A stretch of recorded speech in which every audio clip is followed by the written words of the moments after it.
Very good morning to all of you students. आप सभी लोगों का एक बार फिर से केमिस्ट्री की क्लास में बहुत बहुत स्वागत है। स्टूडेंट्स, हम सभी लोग विलियन लेसन को पढ़ रहे थे, सॉल्यूशन लेसन को पढ़ रहे थे, जिसमें हम अभी पिछले कुछ एक वीडियो से जिस टॉपिक पर बात कर रहे हैं उस टॉपिक का नाम है अणु संख्य गुण, जिसको हम बोलते हैं कोलिगेटिव प्रॉपर्टीज़। कोलिगेटिव प्रॉपर्टीज़ कौन सी हैं, इन सब के अंतर्गत क्या क्या आता है, इन सब को हमने पढ़ना स्टार्ट किया था। और कोलिगेटिव प्रॉपर्टी में हम सभी लोग जो कोलिगेटिव प्रॉपर्टी अभी पिछले कुछ दिन से पढ़ रहे हैं उसका नाम है परासरण दाब। परासरण दाब क्या है मैं बहुत डिटेल में पिछले वीडियोस में बता चुका हूँ। जिन बच्चों ने वो वीडियोस ना देखे हों वो ज़रूर उन पिछले वीडियोस को देख लें, क्योंकि उन वीडियोस को देखने के बाद आपकी समझ बहुत अच्छी बढ़ जाएगी इनके प्रति। मैं लास्ट वीडियो से परासरण दाब के न्यूमेरिकल क्वेश्चन करा रहा था। चूँकि ये चैप्टर न्यूमेरिकल वाला है, इसमें थ्योरी के आने की प्रोबेबिलिटी 30% और न्यूमेरिकल के आने की प्रोबेबिलिटी 70% तक है, इसलिए हम लोग न्यूमेरिकल पर ज़्यादा फोकस कर रहे थे और हमने परासरण दाब के न्यूमेरिकल पढ़ना स्टार्ट किए थे पिछले वीडियो से। इस वीडियो में भी हम परासरण दाब के कुछ न्यूमेरिकल और पढ़ेंगे। उन न्यूमेरिकल में मैं आज 7वें नंबर का न्यूमेरिकल बताने वाला हूं। इससे पहले के वीडियो में मैंने 6 न्यूमेरिकल करके बता दिए हैं। जिन बच्चों ने वो नहीं देखे हैं वो देख लेंगे पिछले वीडियो को, क्योंकि पिछले वीडियो में जो हमारे न्यूमेरिकल थे वो थोड़े सिंपल लेवल के थे, फिर धीमे धीमे वो कठिन हो रहे थे। अब हम जो न्यूमेरिकल पढ़ेंगे वो बहुत स्टैंडर्ड क्वालिटीज़ के न्यूमेरिकल हैं। बोर्ड के साथ साथ अदर कॉम्पिटिटिव एग्जामिनेशन में भी ये खूब पूछे जाते हैं।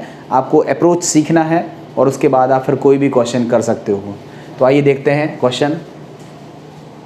देखो, हमारे इस क्वेश्चन में बोला गया है 283 केल्विन तापमान पर, मतलब जो टेम्परेचर है उसका वैल्यू दिया हुआ है 283 केल्विन। यूरिया के जलीय विलयन का परासरण दाब 500 मिलीमीटर है, मतलब जो पाई है उसका वैल्यू कितना दिया है 500 मिलीमीटर। ठीक है। इस विलयन में जल मिलाकर तनु किया जाता है, मतलब पहले इसकी, या ऐसे कह ले रहे हैं, प्रारंभिक सांद्रता, पहले की जो सांद्रता है उसको हमने मान लिया C1 है। उसके बाद लिखते हैं जल मिलाकर तनु करने पर माना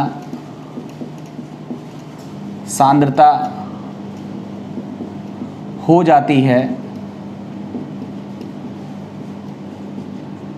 बराबर C2। पहले की सांद्रता कितनी है C1, पता नहीं है कितनी है, पहले की सांद्रता है C1 और हमने जल मिला दिया तो उसकी सांद्रता बदल गई, विलयन तनु हो गया, उसकी सांद्रता मान ली कितनी हो गई C2 हो गई। देखो क्या लिखा है 283 केल्विन तापमान पर यूरिया के जलीय विलयन का परासरण दाब 500 मिलीमीटर है। इस विलयन में जल मिलाकर तनु किया जाता है, जिससे 298 केल्विन पर, ध्यान से समझना, पहले का तापमान कितना था 283 और अब नया तापमान कितना हो गया 298। मतलब पहले की सिचुएशन में T1 पाई1 और सांद्रता कितनी थी C1। अब जो दूसरी सिचुएशन है उसमें सांद्रता कितनी है C2 और तापमान का वैल्यू कितना है 298 केल्विन। 298 केल्विन पर विलयन का परासरण दाब 105.3 मिलीमीटर Hg हो जाता है, मतलब जो पाई2 है उसका मान कितना हो जाता है 105.3 मिलीमीटर Hg। ठीक है, Hg नहीं लिखा हुआ है, मिलीमीटर से समझ में आ जाएगा। आपसे बोला जाता है विलयन को कितना तनु किया गया, मतलब विलयन में कितना पानी मिलाया गया, आपसे पूछा जा रहा है। तो देखो, सबसे पहले जब भी आप परासरण दाब के क्वेश्चनों को सॉल्व करते हैं, ठीक है, जब भी आप परासरण दाब के क्वेश्चनों को सॉल्व करते हो तो आपका फॉर्मूला लगता है पाई बराबर क्या होता है CRT लगता है, CRT लगता है। अब देखो, जो पहली सिचुएशन है, जो फर्स्ट सिचुएशन है, उसमें आप, या ऐसा लिख दो, प्रथम स्थिति में, फर्स्ट कंडीशन में क्या हो जाएगा, पाई1 बराबर क्या हो जाएगा C1 RT1, समीकरण नंबर 1 हो गया। और दूसरी सिचुएशन में, द्वितीय स्थिति में पाई 2 बराबर क्या हो जाएगा, C2RT2, समीकरण नंबर 2 हो जाएगा। अब समीकरण नंबर 1 में अगर हम समीकरण नंबर 2 से डिवाइड कर दें तो हमारा सिचुएशन क्या बनेगा, पाई 1 बटे पाई 2, R से R कट जाएगा, क्या हो जाएगा C1T1 बटे C2T2, ऐसा बन जाएगा। अब जो जो वैल्यू आपको दी हुई है वो वैल्यू आप रख दो। देखो पाई 1 की वैल्यू कितनी दी हुई है, 500 मिलीमीटर। देखो अगर आप इसको ATM में बदलना चाहते हो, जनरली हम लोग दाब को किस इकाई में रखते हैं, ATM में रखते हैं ना, वायुमंडल में रखते हैं। अगर मान लो किसी बच्चे को पूछा जाए कि इस मिलीमीटर को सर आपने मिलीमीटर में क्यों रख दिया, क्योंकि ऊपर भी मिलीमीटर है नीचे भी मिलीमीटर है, तो मिलीमीटर से मिलीमीटर कट जाएगा। फिर भी अगर आपको कहा जाए कि इस मिलीमीटर को आप ATM में बदल दो, तो याद रखना ATM को मिलीमीटर में बदलने के लिए आपको 760 से डिवाइड करना पड़ेगा। जो भी आंसर आएगा उसका मात्रक क्या हो जाएगा, ATM। तो यहाँ भी डिवाइड करोगे, यहाँ भी डिवाइड करोगे, फाइनली 760 से 760 तो कट जाएगा। तो हमने यहाँ पर ज्यों करते हो 500 ही रख दिया। पाई 2 कितना है, 105.3 रख दिया। C1 का मान हमें नहीं पता, C2 का मान हमें नहीं पता है। हाँ, T1 का मान कितना है, T1 का मान है 283 और T2 का मान कितना है 298। इसको जब हम सॉल्व करेंगे तो हमारा क्या आंसर आएगा, C1 बटे C2, C1 बटे C2 बराबर कितना आएगा, सॉल्व कर लो। 500 गुणा 298 अपॉन में 105.3 इंटू में क्या हो जाएगा 283, ये आएगा सॉल्व करने पर। इनका गुणा कर लेना, इनका गुणा कर लेना, डिवाइड करोगे तो इसकी वैल्यू लगभग 5 आएगी। C1 बटे C2 बराबर कितनी हो जाएगी, 5। क्लियर है, C1 बटे C2 कितनी हो जाएगी, 5 हो जाएगी। मतलब कहने का ये हुआ कि जो देखो समझना ध्यान से, हमसे सांद्रता नहीं पूछी गई है, हमसे पूछा गया है विलयन को कितना तनु किया गया। ध्यान से समझना, हमसे सांद्रता नहीं पूछी गई है। अगर हमसे सांद्रता पूछी जाती तो हम क्या कहते थे, पहले की सांद्रता का 1/5 हो गया। मगर हमसे सांद्रता तो पूछी नहीं गई, हमसे पूछी गई तनुता, मतलब विलयन को तनु कितना किया गया। तो आप याद रखो यहाँ पर कि जो सांद्रता होती है वो वॉल्यूम के व्युत्क्रमानुपाती होती है। मतलब अगर हम कह रहे हैं कि जो सांद्रता है, जो नई सांद्रता है वो पहले की 1/5 हो गई है, तो जो विलयन है उसको तनु कितना किया गया, तो 1/5 का उल्टा हो जाएगा, मतलब 5 गुना। मतलब हमारा आंसर आ जाएगा, अतः यहाँ चूंकि लिख देना, अतः विलयन को 5 गुना तनु किया गया, 5 गुना तनु किया गया। आपसे यही पूछा गया था ना कि कितना तनु किया गया। तो देखो सांद्रता अगर उसकी 1/5 हो गई है तो उसको तनु कितना किया गया उसका उल्टा कर दोगे। अगर हम कहेंगे 1/2 हो गया है तो उसको दुगना तनु किया गया, मतलब जितना था पानी उतना ही और मिला दिया। 5 गुना तनु किया, मतलब जितना उसका आयतन था, मान लो उसका आयतन 1 लीटर था तो उसमें इतना पानी मिलाया कि अब 1 लीटर से वो कितना हो गया, 5 गुना हो गया, 5 लीटर पानी हो गया। मतलब इस तरह से ये चीज़ आपसे निकालने के लिए पूछी गई थी। तो हमारा आंसर आ जाएगा कि विलयन को कितने गुना तनु किया गया, तो आप बोलोगे 5 गुना तनु किया गया। क्लियर है, इस तरह से ये वाला क्वेश्चन करना था।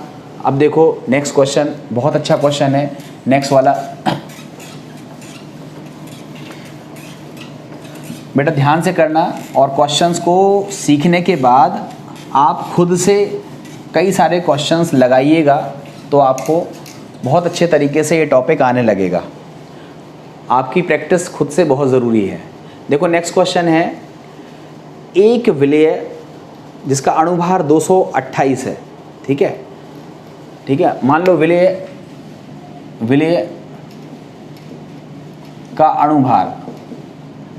अणुभार हमने मान लिया m बराबर कितना है 228 दिया हुआ है। विलेय का अणुभार कितना है 228 के 30 ग्राम को मतलब विलेय की जो मात्रा है वो कितनी है, 30 ग्राम को। 1 लीटर जलीय विलयन में घोला गया, मतलब जो वॉल्यूम है वो कितना है, 1 लीटर है। वॉल्यूम कितना है, 1 लीटर में घोला गया। 20 डिग्री सेंटीग्रेड तापमान पर जो T कितना है, 20 + 273, इसको सॉल्व करोगे तो 293 केल्विन। इसका परासरण दाब कितना है, 3.2 ATM, 3.2 ATM। कहोगे सब कुछ तो दिया है, नहीं। आगे पूछा है विलयन नियतांक R का मान ज्ञात करो। R का मान आपको बताना है, आप बताओ। फॉर्मूला क्या पढ़ा है, पाई बराबर क्या पढ़ा है, ये देखो याद करो, पाई इंटू V बराबर क्या होता है, NRT होता है। से आपको R निकालना है। कहोगे सर हमें तो R की वैल्यू पता है, पता तो है, मगर हमसे पूछा गया है R निकालो, तो आप R निकाल दो। R बराबर फॉर्मूला क्या हो जाएगा, पाई इंटू V बटे N इंटू T, ये हो जाएगा। पाई का वैल्यू रखो 3.2, V का वैल्यू रखो 1 लीटर, N क्या है, अब N तो मोल है, तो मोल को कैसे निकालते हैं, पदार्थ की ग्राम में मात्रा बटे उसका अणुभार, ऐसे निकालते हैं। तो आप इसको थोड़ा सा सॉल्व कर दो। अब N की जगह हम क्या यूज़ करेंगे, R निकालना था, तो ये M ऊपर हो जाएगा और W नीचे हो जाएगा।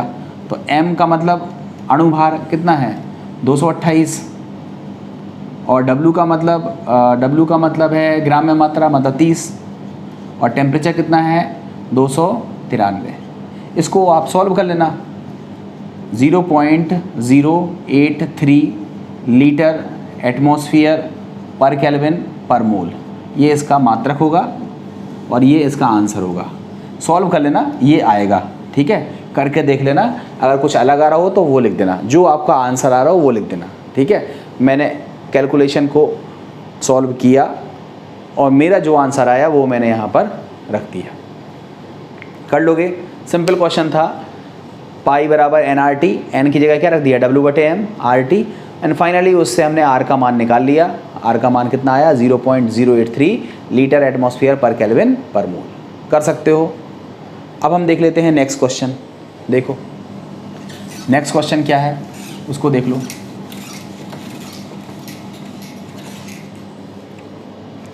बोला गया है 288 केल्विन तापमान पर, देखो T बराबर कितना है, 288 केल्विन तापमान पर 250 घन सेंटीमीटर, वॉल्यूम कितना है 250 घन सेंटीमीटर। 1 घन सेंटीमीटर बराबर 1 ml होता है, तो उसको हम क्या लिख सकते हैं, 250 मिलीलीटर, जिसमें हम 1000 से अगर हम भाग देते हैं तो 250 बटे 1000 से भाग दे दिया तो कितना आ गया, 0.25 लीटर। क्लियर है, यानी बदल दिया। 250 घन सेंटीमीटर जलीय विलयन में 10 ग्राम कार्बनिक यौगिक घुला हुआ है, मतलब जो W है उसका मान कितना दिया हुआ है, 10 ग्राम। विलयन का परासरण दाब पाई बराबर दिया हुआ है 8 × 10⁻⁵ न्यूटन प्रति मीटर स्क्वायर। विलेय का मोलर द्रव्यमान बताओ, मतलब M का मान आपको निकालना है, ठीक है। ये क्वेश्चन है। देखो ये क्वेश्चन बहुत अच्छा क्वेश्चन है और गलती कहाँ होती है, आप R का मान क्या लेते हो, 0.0821 लीटर एटमॉस्फेयर पर केल्विन पर मोल, ये लेते हो। आपको ये वाला R नहीं लेना है। क्यों नहीं लेना है, क्योंकि अगर ये वाला R लोगे तो आपको प्रेशर किस में चाहिए, ATM में। आपको प्रेशर किस में दिया है, न्यूटन प्रति मीटर स्क्वायर में, ठीक है। आपको आयतन किस में चाहिए, लीटर में। आयतन आपका किस में है, लीटर में। मतलब ये यूनिट आपकी अगर लेते हो तो आपको प्रेशर किस में चाहिए, ATM में। तो आप प्रेशर को ATM में बदलो, वो भी पॉसिबल है, मगर मेरा सलाह आपसे यही रहेगा। देखो मैं आपको सजेशन देखो, ऐसा नहीं है कि आप इस न्यूटन प्रति मीटर को आप ATM में नहीं बदल सकते हो, आप बदल सकते हो, मगर मैं आपको सलाह क्या दे रहा हूँ कि यदि पाई का वैल्यू यहाँ से देखा करो, यदि पाई के वैल्यू का जो मात्रक है वो क्या है, न्यूटन प्रति मीटर स्क्वायर। ध्यान से समझना, मतलब जो परासरण दाब है अगर उसकी यूनिट क्या है, न्यूटन पर मीटर स्क्वायर, तो आप सभी क्या काम किया करो, जो r है उसकी वैल्यू ये मत लिया करो, आप r की वैल्यू क्या यूज़ किया करो 8.31 जूल प्रति केल्विन प्रति मोल, ये वाला r यूज़ किया करो। कब यूज़ करना है, देखो जनरली तो हम यही वाला r यूज़ करते हैं, मगर इस सवाल में जो पाई है मतलब परासरण दाब है उसका मात्रक क्या है, न्यूटन प्रति मीटर स्क्वायर। तो अगर हमारा मात्रक न्यूटन प्रति मीटर स्क्वायर है तो हम r का क्या यूनिट लेंगे 8.31, एग्जैक्ट लिख दो 8.314 होता है, ठीक है 8 या 2 ही अंक तक रहने दो, 8.31 जूल प्रति केल्विन प्रति मोल। आप ये वाला r यूज़ किया करो। दूसरी चीज़, जब भी आप पाई को न्यूटन प्रति मीटर स्क्वायर में लेते हो तो r की वैल्यू ये लोगे, और जब r की वैल्यू ये लोगे तो ऐसी स्थिति में आप वॉल्यूम को मीटर क्यूब में बदल दिया करो। किस में बदल दिया करो, मीटर क्यूब में। देखो मीटर क्यूब में कैसे बदला जाता है, 1 मीटर बराबर 100 होता है 100 सेंटीमीटर, मतलब सेंटीमीटर को मीटर में बदलने के लिए हम क्या करते हैं 100 से भाग, मगर सेंटीमीटर 3 बार है, सेंटीमीटर सेंटीमीटर सेंटीमीटर, तो 100 से भाग दो, फिर 100 से भाग दो, फिर 100 से भाग दो, एंड फाइनली क्या हो जाएगा 250 गुणा 10 की घात ऋण 6, ऐसे हो जाएगा। ये जो 250 सेंटीमीटर क्यूब था, इसको अगर हम मीटर क्यूब में बदलना चाहते हैं तो हम कितने से मल्टीप्लाई करेंगे 10⁻⁻⁶ से। ये चीज़ अपने दिमाग में बैठा लो, मैंने आपको पहले सिखाया हुआ है। जब मैंने परासरण दाब के क्वेश्चन करने बताए थे, परासरण दाब को जब हमने सिखाया था, जब उसके सूत्र को बताया था, तब मैंने आपको ये सारी चीज़ें बताई थी। एक बार मैंने फिर से रिकॉल कर दी। क्या रिकॉल करी कि जनरली आप 99% केसेस में देखोगे कि परासरण दाब का मात्रक क्या दिया होता है ATM, वॉल्यूम का मात्रक क्या दिया होता है मिलीलीटर, जिसको आप आसानी से किस में बदल देते हो लीटर में। तो आप 99% केसेस में देखते हो कि आयतन हम लीटर में लेते हैं और परासरण दाब को हम ATM में लेते हैं, इसलिए R की वैल्यू क्या लगाते हैं ये ऊपर वाली। मगर ये एक अलग क्वेश्चन है, या इस जैसे क्वेश्चन कभी कभी आ जाते हैं जिसमें पाई का मात्रक ATM नहीं होता है, क्या होता है न्यूटन प्रति मीटर स्क्वायर। ऐसा नहीं है कि न्यूटन प्रति मीटर को आप ATM में बदल नहीं सकते हो, बदल सकते हो, वो भी एक तरीका है, मगर एक नया तरीका देखो आप। अगर आपका पाई न्यूटन प्रति मीटर स्क्वायर में दिया है तो आप R का वैल्यू लगाया करो ये वाला, ये SI पद्धति होती है। और वॉल्यूम सेंटीमीटर क्यूब की जगह किस में लेना चाहिए मीटर क्यूब में। अब आप रखो फॉर्मूला क्या होता है, पाई बराबर क्या होता है W/m, ये होता है C की जगह × RT से। आपको m पूछा है तो m बराबर क्या हो जाएगा W/पाई × RT। मान रख दो, मान रखो, m निकालना है, W का मान कितना है 10 ग्राम, इसको ग्राम में ही लेंगे, ध्यान रखना। क्यों, देखो ये मोल लिखा है ना, मोल यहाँ भी लिखा है। मोल कैसे निकालते हैं, पदार्थ की ग्राम में मात्रा बटे अणुभार, तो इसको किलोग्राम में मत बदल देना, इसको ग्राम में ही रखेंगे तो 10 का 10 ही रहेगा, बटे पाई। पाई का मान कितना है ये 8 × 10⁵, ये हो जाएगा। इंटू R की वैल्यू कितनी है 8.31, इंटू T की वैल्यू कितनी है 288, ये हो जाएगा। ठीक है, अब इसको आप पूरा सॉल्व कर लेना, तो m बराबर सॉल्व करने पर आंसर आएगा 119.7, ये आंसर आ जाएगा। तो सर आपको कैसे आंसर याद है, ठीक है, मुझे आंसर याद नहीं है, आपको बताने से पहले मैंने खुद कर लिए थे क्वेश्चंस। क्यों कर लिए थे, जिससे मैं आपको जल्दी जल्दी बता पाऊँ। इट मीन्स कम समय में जल्दी चीज़ें बतानी पड़ती हैं, इसलिए अब बैठ के मैं यहाँ पे मोबाइल चलाऊँ और आपके सामने कैलकुलेशन करूँ, देन इट विल टेक ज़्यादा टाइम लगेगा और आपको मज़ा नहीं आएगा। इसलिए बेहतर है कि मैंने जैसे सॉल्व किया है ऐसे ही आप सॉल्व कर लीजिएगा, तो आपको आंसर मिल जाएगा। कितना आएगा 119.7 कर सकते हो। मैं एक चीज़ लिखना भूल गया, बताओ क्या चीज़ लिखना भूल गया। ये होता है ना, ये पाई × V होता है ना, ये तो आप जब डिवाइड करोगे तो m बराबर क्या हो जाएगा पाई × V रहेगा यहाँ पे, और v की जगह कितना रखोगे, यहाँ पे मैं लिख दे रहा हूँ 8.31, और t की वैल्यू कितनी है 288, ठीक है। और बताओ v की वैल्यू कितनी है, v की वैल्यू है ये 250 गुणा 10 की घात ऋण 6। अब इसको सॉल्व करोगे तो आंसर कितना आएगा 119.7। अगर आप मात्रक लिखना चाहते हो तो क्या लिख दोगे, ग्राम प्रति मोल, ये हो जाएगा। इस तरह से ये क्वेश्चन सॉल्व किया जाना चाहिए था, इस तरह से आप सॉल्व कर सकते हो।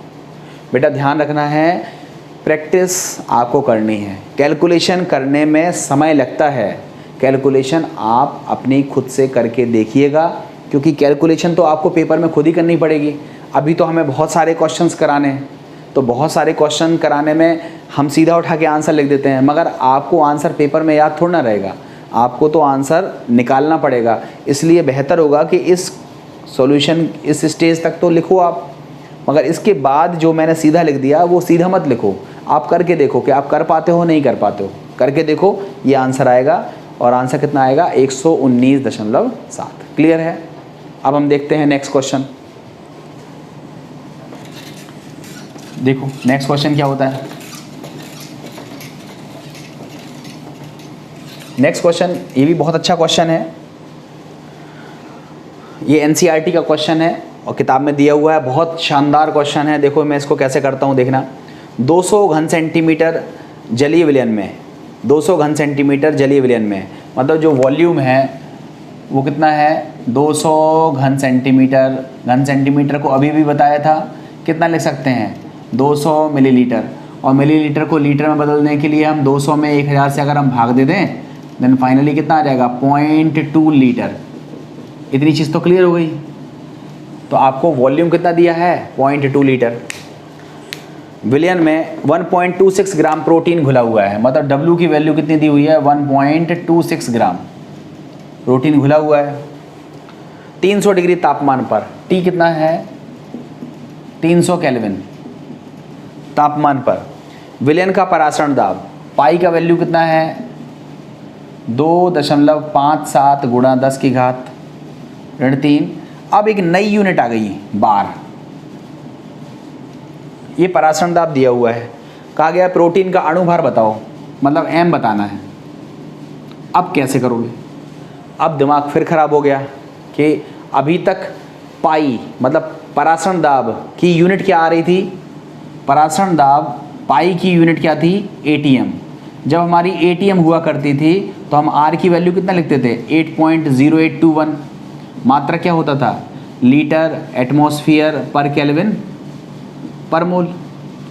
अब अगर पाई की वैल्यू क्या हो गई न्यूटन प्रति मीटर स्क्वायर, तो हमने R की वैल्यू बदल ली। R की वैल्यू हमने कितनी कर ली 8.314 जूल प्रति केल्विन प्रति मोल। अब कहोगे ये नई यूनिट आ गई, पाई की यूनिट क्या आ गई बार। अब जब पाई की यूनिट बार होती है तो R की वैल्यू थोड़ी सी बदल जाती है। अब क्यों बदल जाती है, कैसे बदल जाती है, उसको आप ऐसा समझो। आप इतना समझ लेना कि एक ATM बराबर 1.0133 बार होता है। कितना होता है एक ATM बराबर कितना होता है 1.0133 बार होता है। ये एक फॉर्मूला होता है, जैसे 1 मीटर बराबर 100 सेंटीमीटर होता है, उसी तरह से एक ATM बराबर 1.0133 बार होता है। तो बस इतने ATM बराबर क्या हो जाएगा, तो इस संख्या में कितने से गुणा कर दोगे 1.01133 से, मतलब इस संख्या में कितने से गुणा करोगे 0.0821, इसमें कितने से गुणा करोगे 1.0133 गुणा करोगे तो गुणा करने पर जो गुणनफल आएगा वो कितना आएगा 0.083 ये आएगा।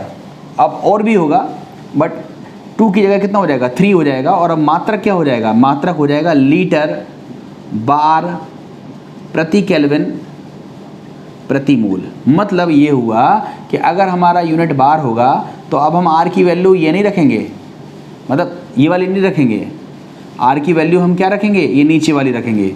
क्या रखेंगे R की वैल्यू 0.083 लीटर बार पर केल्विन पर मोल।